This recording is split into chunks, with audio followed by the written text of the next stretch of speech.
Hello everyone, welcome to Lukmaan IS. We are having this The Hindu analysis today of 29th May 2022. Okay, so let's see which are the important articles from today's The Hindu newspaper. Yes, first of all, we will have the overview of all these articles. We will find out the context and the relevance of these articles to our mains examination as well as prelims examination, and then we will discuss them in detail. First of all, on page number 11, FAQ page on Sunday's newspaper, they are the important articles. So, analysis of IPEF for Prosperity, Indo-Pacific Economic Framework for Prosperity Initiative. Now, recently it was launched by US, this initiative, just before the Quad Summit in Tokyo. The article is analyzing the details of this initiative. So, GS2 paper IR section, GS3 paper economy part. Then, how GST is related to price rise. So it is talking about the correlation between the GST revenue collection. Recently it has increased a lot, and how it is not the result of consumption activity, domestic consumption activity, rather it is because of largely the overall commodity price rise or the overall inflation in the economy. GS3 paper economy part. Then twin hurdles hinders India's maritime role. You should know recently the Quad Summit has happened in Tokyo, and as an outcome of that Quad Summit, the countries, 4 countries, they have launched this Indo-Pacific Maritime Domain Awareness Initiative or portal. Under that, the sharing of data and information will happen among the navies. So, Indian naval officers, they suggest that there will be some hurdles increasing India's maritime role. So, this is important from GS3 paper security part. Next, India seen facing wider coal crunch power outage risk. So, GS3 paper economy part, GS1 paper geography part. Recently the coal outage or coal crunch has happened in the country. Sudden, let's say, demand for the power demand has peaked recently due to heat wave as well as economic recovery and all these things.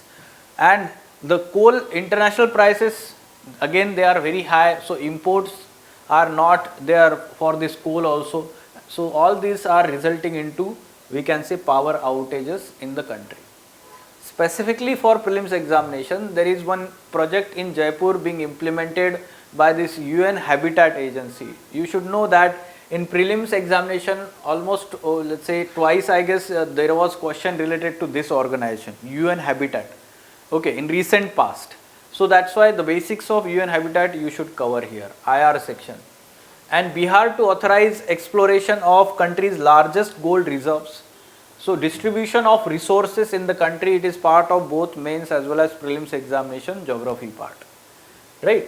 So let us go in detail. First is the Indo-Pacific Bloc Limited in scope. We are talking IPEF for Prosperity.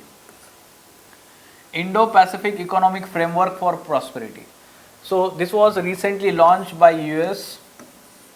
It is US led initiative. There will be 13 members participating in it, including India.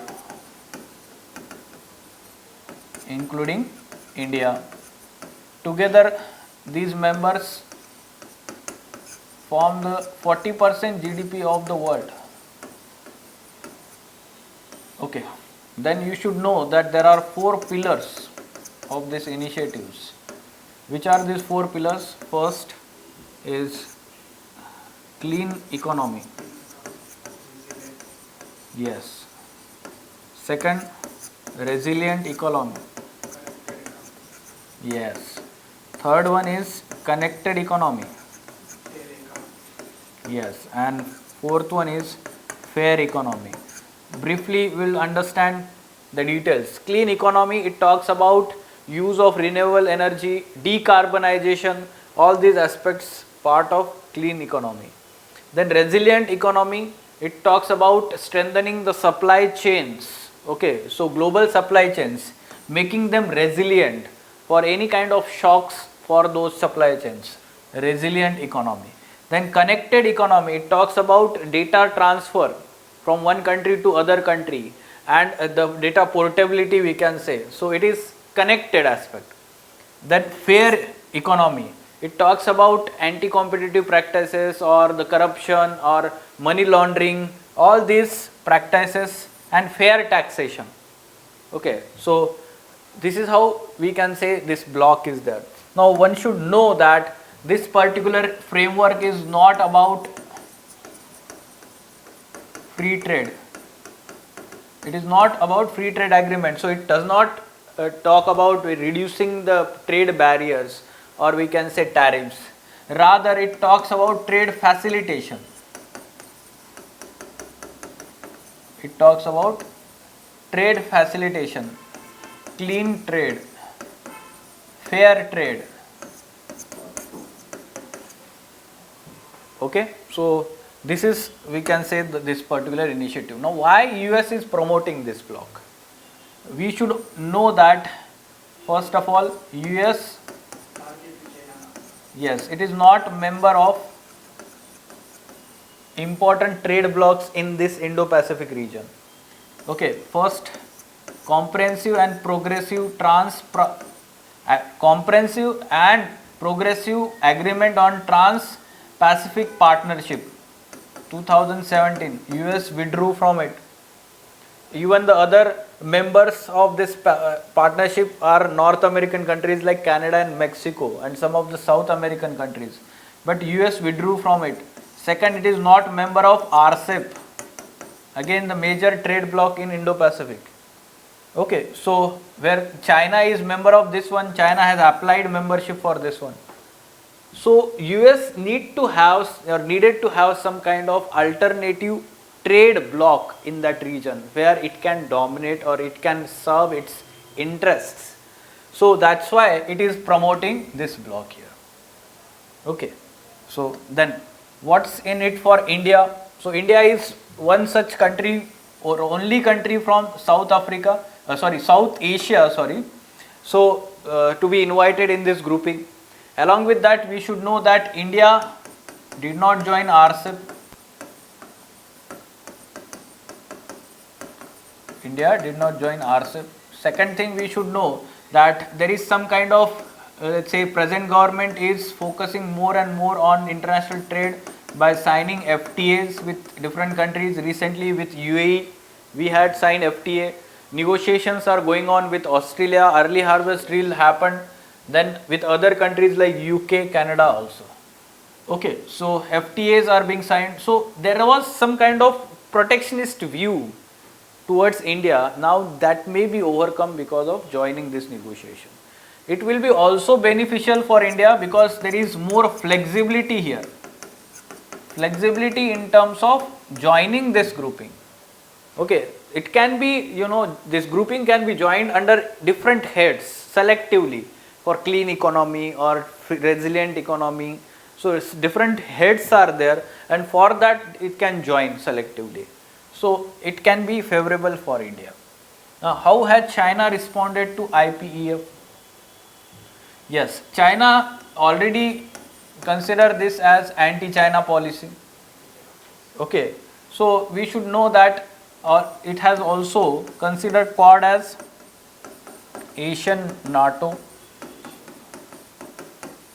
It has called Quad grouping as Asian NATO, and therefore it is also saying that it will not be successful. It has commented that it will not be successful.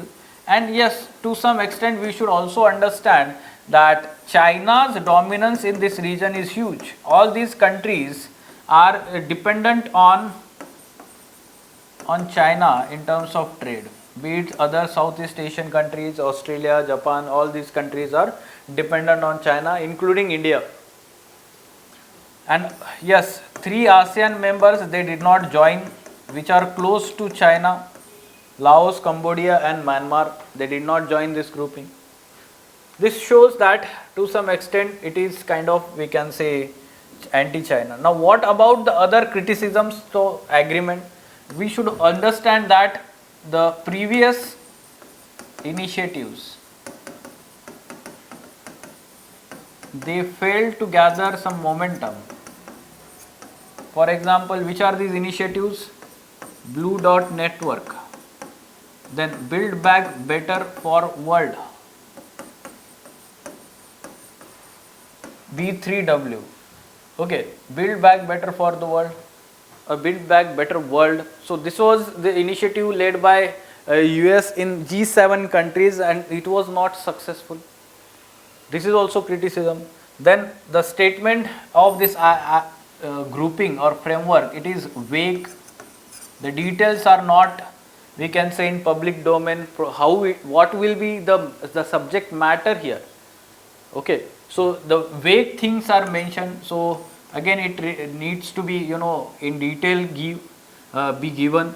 Next thing you should know that the officials in US, they are clearly mentioning that it is going to be beneficial, or the objective is to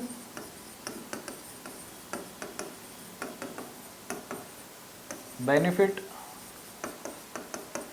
manufacturing industry in US. They are clearly saying this.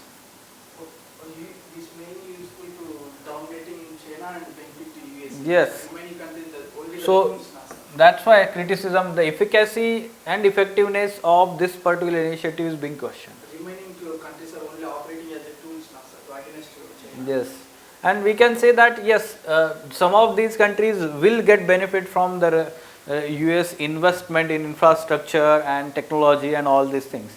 But in return, it will provide market for US manufactured goods. But ultimately, the local countries will get the conflicts with China. Yes, sure. That is main concern again. Next, price rise and GST. How GST is related to price rise? Yes, basics of GST we all know that it was initiated in 2017 by merging all important indirect taxes so as to reduce the cascading effect of all these indirect taxes and streamline the taxation. Okay, so this GST, goods and services tax, was introduced. At present there are 5 slabs. Okay, 5 slabs, which are these: 0%, 5%, 12%, 18%, 28%. These are 5 slabs. And because of different slabs, actually so many slabs are there, this creates some kind of confusion. In addition to that, many times the raw material is taxed more as compared to the final product. And this again we can say passed on to the final consumer. So consumer is bearing the burden of higher prices. What was the major intention here? By merging these taxes, the final price of the good will come down. But that is not happening. Also many products, they are not included, like petroleum products, they are not yet included here in this part or GST. So that is again one more problem. That's why rationalization of GST is needed here, and it is pending reform. Rationalization, in a sense, all these goods and services needs to be put in maximum 2 or 3 such slabs, not 5 slabs. Okay. Ultimately up to now, sir, only central government got only unique authority. There is no use to the people now. Over the Indian tax, they got only unique authority of the central government. Remaining whatever the price rising, everything is common now, so whatever the previous values. Yes, we can say that, but GST collection has improved because of the administrative aspect, the technology, the platform that is being used. So because of that, the compliance has increased. And because of that, revenue has increased, rather we can say that. So it is positive reform. Always we need to write in answer, it is positive reform. Even when we are evaluating, ultimately we have to write it is positive. So according to administration and the revenue perspective, it is positive. So, but whatever they promise, if you take it as a GST reforms, we will give the low price level taxes. That has not happened in a true sense. Before implementing the Yes. Now, haven't GST revenues been hitting new record? So why we are complaining? ठीक है, अगर GST revenue बढ़ रहा है, तो why we are complaining? Basically, this increase in GST revenue, for example, last month it was highest, 1.67 lakh crore rupees. 1.67 lakh crore rupees in April month. 2022. Okay, so in April month, highest revenue generation, GST revision, but why we are complaining if it is increasing? We should understand the reasons. The true reason is not because of consumption, the tax has increased, the amount of tax money. Rather, it is because of overall inflation levels in the economy. Inflation, general price rise of the commodities, goods and services. Recently, we have seen both increase in CPI and WPI. CPI breached 7%, WPI breached 15% in the country. Okay. Food grains are rising. Yes, so overall inflation is high, and when the inflation is high means that amount of money we are paying for that product is high. So that will result into more tax collection, no? The money that is there, of course that money, more money is going with the government in terms of tax. This is one reason. Second is in terms of increasing imports. They are also taxed, and because of that also we can say there is increase in GST amount. Okay, then tweaking with the technology and platform.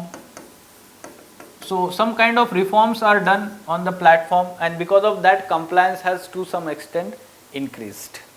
So all these reasons are the major reasons, and this is not because of or not due to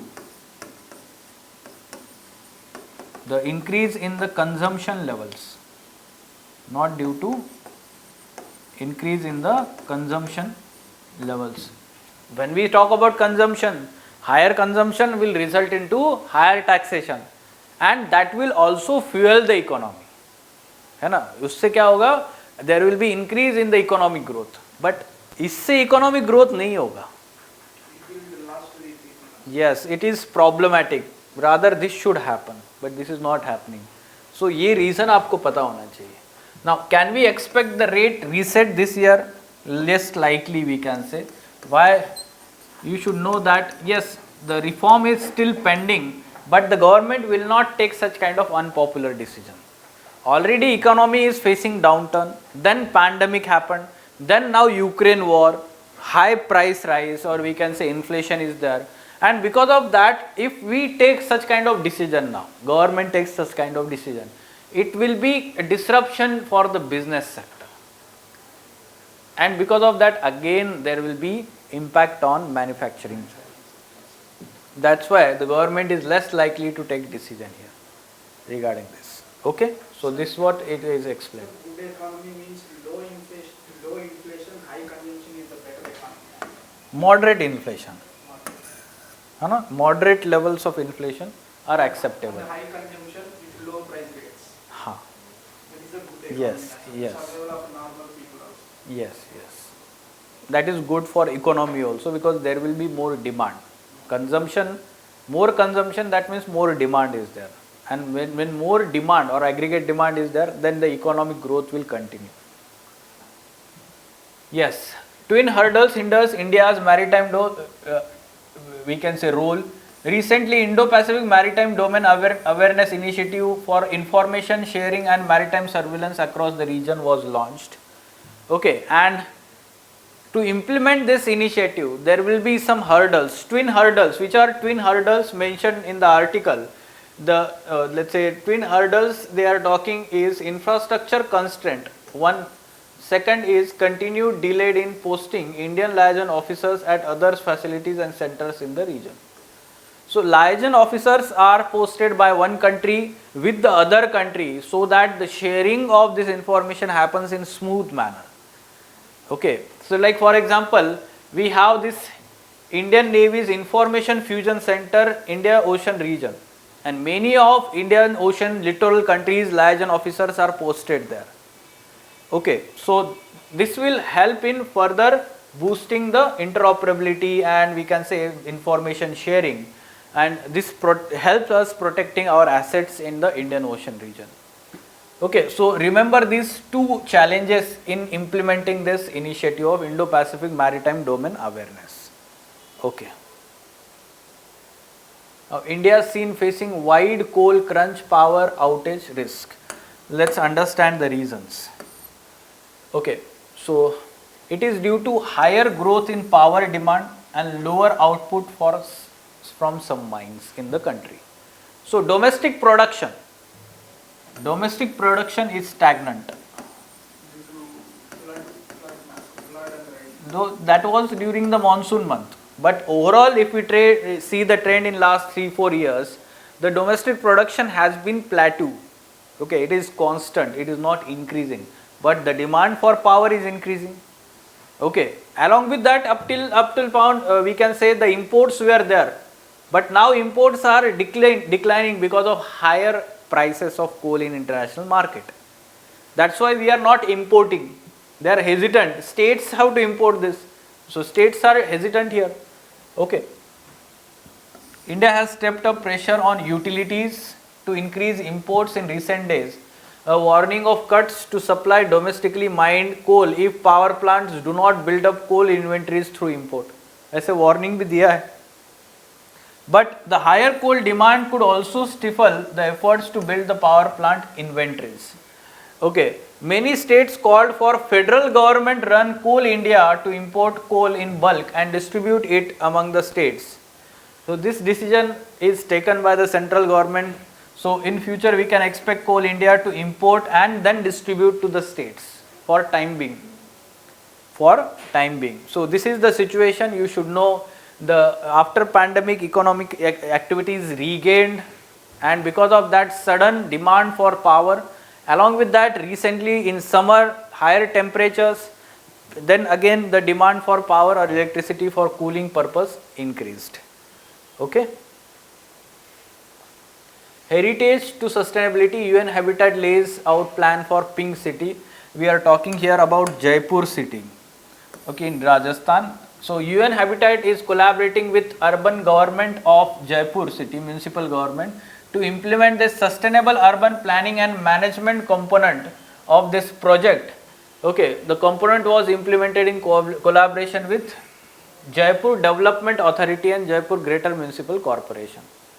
Okay, the name of the project is basically Sustainable Cities Integrated Approach Pilot Project. Of this urban planning, sustainable urban planning and management component is being implemented.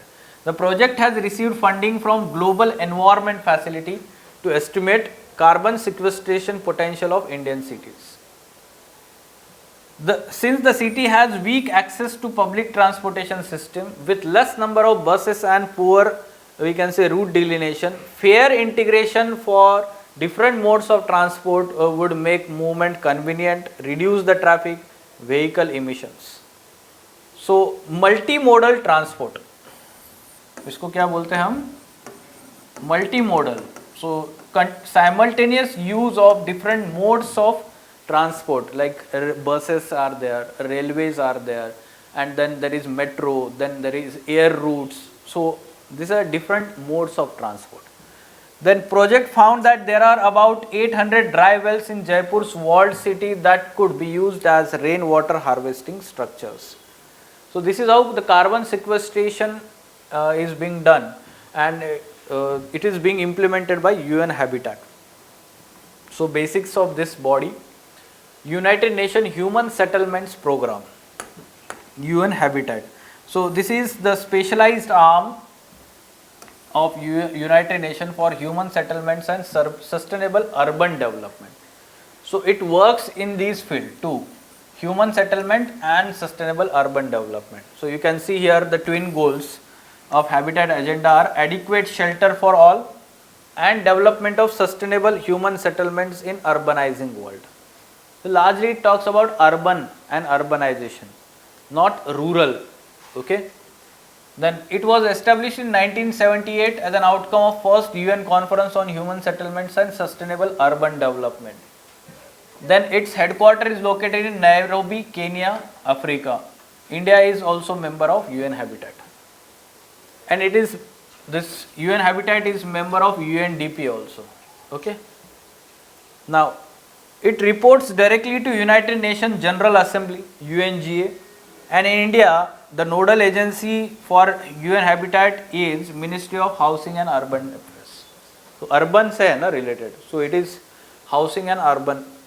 What are the publications? State of World Cities, then Global Report on Human Settlement, New Urban Agenda and Sustainable Development Goals and Urban Local Bodies, The Future We Want. Okay, so these are the publications. Now, Bihar to authorize exploration of country's largest gold reserves. You should know that the gold deposits in India were largely in state of Karnataka earlier. Yes, KGF, we all know about movie. Okay, so but those mines are exhausted. They are completely exhausted. Then in Andhra Pradesh, Anantapur district is there. There are also deposits of gold. Am I correct? There are deposits, no, in Anantapur also. And yes, if we talk about the recent survey of GSI, the finding indicated that presence of gold in areas such as Karmatia, Jhaja and Sono in Jamui district of Bihar. And recently, Union Minister of Mines informed Lok Sabha that Bihar holds the highest share of India's gold reserves. Okay, so you should know about the recent survey when we talk about reserves. Okay, reserves are different as compared to, we can say, when we harness all those reserves. Reserves are basically, they are not yet harnessed. They are potential reserves. They are potential reserves, they are yet to be harnessed. Okay, so Bihar has 44% of the total gold reserves in India. We can use this fact. Okay, अगर ये सच में है तो बिहार रातों रात अमीर हो जाएगा, देखा जाए तो. Okay, so of course, so this is positive thing, right? It is good thing. Before this news has been leaked, so there are so many landlords have been occupied there. Yes, again land prices will go high. ये सारा चीजें होगा वहाँ पे, acquisition वाला issue भी होगा. Tribal lands have been lost their lands. Yes, yes, yes. So what should be answer to this question?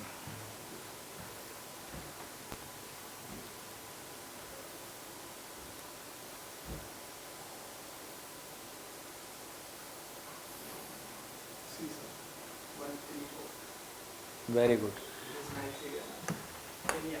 Yes, Kenya, Nairobi.